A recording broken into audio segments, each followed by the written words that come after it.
Deputy Speaker, it beggars belief that the party of Robodebt would trot out this nonsense. I mean, customer experience indeed.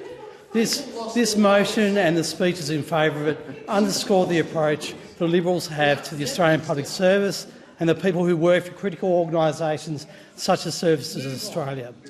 The electorate of Bean, which includes Tuggeranong, Molonglo Valley, parts of Woden and the ACT, which I have the honour to represent in this place, is home to thousands of the staff of Services Australia, the very people caught up in the crosshairs of this motion.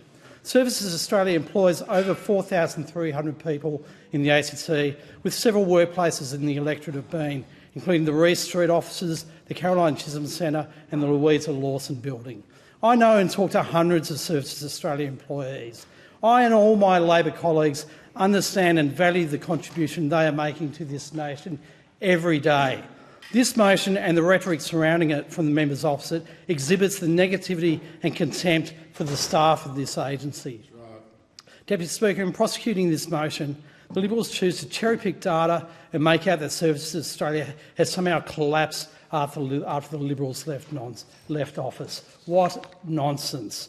They choose to only cite data they believe makes the case that Services Australia and the people who work there are failing.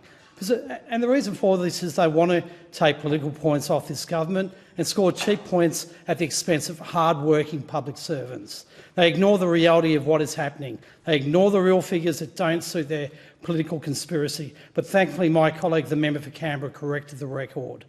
But all this beating up on the APS underscores one thing we know to be true about the Liberals. If the Liberals do ever get the chance to be in office again, they will rip into the APS and into Services Australia again, like every time they are in government, and we know the consequences of that. This motion today is the entree. It sets a tone that will justify cuts and contracting out.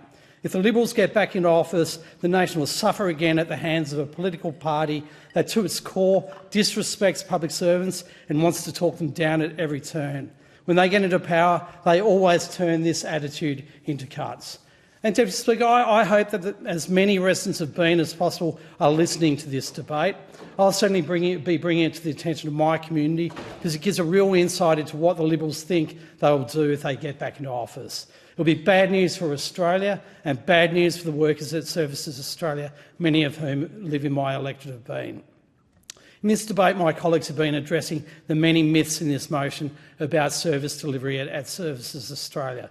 But as the member for Bean, I'll focus on what the Liberals will do to jobs here in this nation's capital and right across the nation. The Liberals want to cut jobs and services in every state and territory while spending billions on more expensive consultants and contractors. We've seen this movie before. Under the Liberals' jobs cuts, Australians in need will be forced to wait longer for their pension, paid parental leave, childcare subsidies, Medicare and veterans' claims to be processed, reversing the improvements Australians have seen as a result of Labor's investments.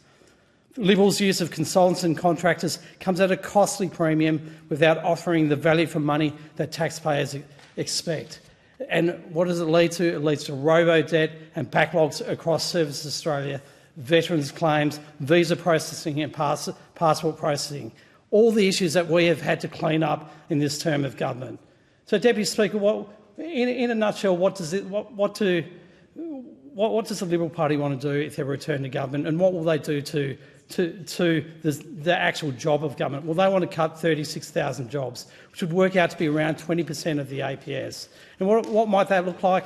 Well, it will probably look like 4,000 jobs in Services Australia, delaying payments and call wait times increasing. You'd be looking at 1,000 jobs in DVA, leaving veterans without the support they deserve. We could be looking at 4,000 jobs across Defence, Home Affairs and the AFP, threatening Australia's national security, secure borders and the delivery of AUKUS. And yet what we're doing instead is working for Australians looking for employment, not against them, like those opposite want to do with our public service. If ever these plans are implemented, it will decimate both the services delivered for and the employment opportunities in the electorate of Bean. And, Deputy Speaker, I'll continue to work hard for those who turn up every day for public service.